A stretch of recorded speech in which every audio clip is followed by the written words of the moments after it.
গভীর সমুদ্রে মাছ ধরায় জোর দেয়া এবং প্রাণীসেবা আধুনিকায়নের জন্য মৎস্য ও প্রাণী সম্পদ মন্ত্রণালয়ের প্রতি আহ্বান জানিয়েছেন প্রধান উপদেষ্টা ডক্টর মোহাম্মদ ইউনূস। বুধবার রাষ্ট্রীয় অতিথি ভবন যমুনায় মন্ত্রণালয়ের সংশ্লিষ্ট কর্মকর্তাদের সঙ্গে এক বৈঠকে তিনি এই আহ্বান জানান। প্রধান উপদেষ্টা বলেন, এই খাতের বিশাল সম্ভাবনার সদ্ব্যবহার এখনো করা হয়নি। এটি একটি অনন্য মন্ত্রণালয়। আমাদের সাগরও রয়েছে, খামারও রয়েছে, কিন্তু আমরা এখনো সমুদ্রের জগতে পা ফেলতে পারিনি।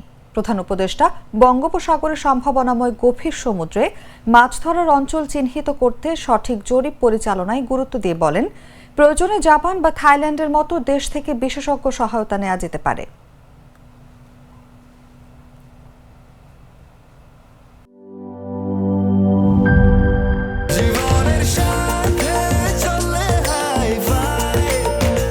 স্বাস্থ্যকর অল টাইম ফ্যামিলি কেক, সব সময় অল টাইম হেলদি লাইফ।